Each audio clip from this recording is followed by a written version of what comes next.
Magandang umaga po sa ating lahat. Update po muna tayo dito sa binabantayan po nating bagyong si Ada mula sa nilabas nating Tropical Cyclone Bulletin kaninang 5 a.m. So itong si Ada ay nananatili sa Tropical Depression category at huling namataan kaninang 4 a.m. sa layong 385 kilometers east-northeast ng Hinatuan, Surigao del Sur. May taglay na lakas na hangin na 55 kilometers per hour malapit sa sentro at pagbugso na umaabot ng 70 kilometers per hour. Ito'y kumikilos northwestward sa bilis na 20 kilometers per hour. Samantala, patuloy pa rin ang pag-iral ng northeast monsoon dito sa may northern at central Luzon.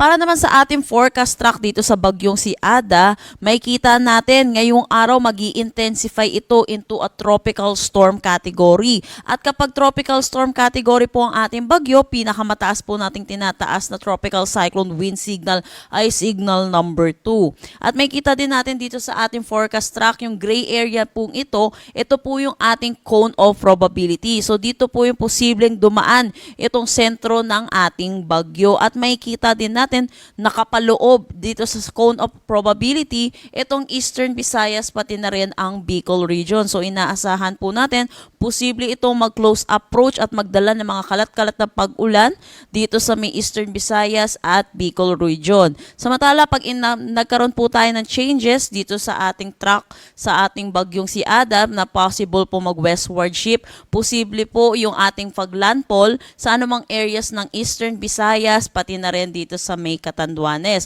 So tutok po tayo sa nilalabas na updates ng Pag-asa hinggil po dito sa bagyong si Ada.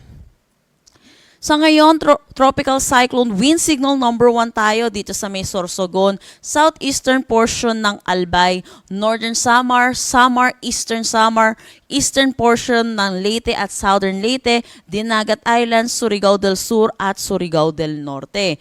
Ito pong tropical cyclone wind signal number 1 ay may lead time po na 36 hours para makapaghanda po yung ating mga kababayan hinggil sa dalang hangin nitong bagyong si Ada. So dapat po yung mga kababayan po natin na under ng tropical cyclone wind signal number 1 ay naghahanda na rin po at dahil po inaasahan din po natin ay makakaranas din po na malalakas na ulan lalo na po dito sa may northern Samar, eastern Samar, Leyte, southern Leyte, Dinagat Islands, Surigao del Norte at Surigao del Sur ngayong araw. Sasaan po natin yung 50 to 100 millimeters of rain.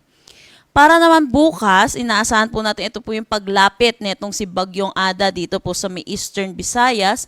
Ay makikita natin, meron na tayong orange or yung 100 to 200 millimeters of rain dito sa may Northern Samar, Eastern Samar, pati na rin dito sa may Catanduanes. So pinag-iingat po natin mga kababayan po natin sa mga posibilidad na mga flash flood at mga pagguho ng lupa. Mataas din ang tsansa na 50 to 100 millimeters of rain dito pa rin sa Surigao del Norte, Dinagat Islands, Southern Leyte, Biliran, Samar, Sorsogon, Albay at Camarines Sur. Para naman sa Saturday, January 17, ito po yung paglapit na po din niya sa may Bicol region. Nakikita natin 100 to 200 millimeters of rain na dito sa may Northern Samar, Sorsogon, Albay, Camarines Sur at Catanduanes. 50 to 100 millimeters of rain naman sa Camarines Norte, Masbate, Samar, Eastern Samar at Biliran. Pinag-iingat po natin mga kababayan po natin, lalo na po yung mga nakatira po dito sa Bicol region dahil na rin po sa pag-alboroto netong Bulkang Mayon. Kaya makinig po tayo sa ating mga local government units hinggil sa paglikas po na kailangan nating gawin. Wala pa rin naman tayo nakataas na anumang gale warning sa anumang seaboards ng ating bansa, pero makakaranas ng moderate to rough conditions dito po sa karagatan kung saan dadaan po yung ating bagyo at moderate to rough naman dito sa may extreme northern Luzon dulot naman ng bugso ng northeast monsoon. Pero posible na rin po tayo magtaas ng gale warning bukas or mamaya or bukas po. At yan po muna ang latest dito sa Pag-asa dito sa bagyo pong si Ada.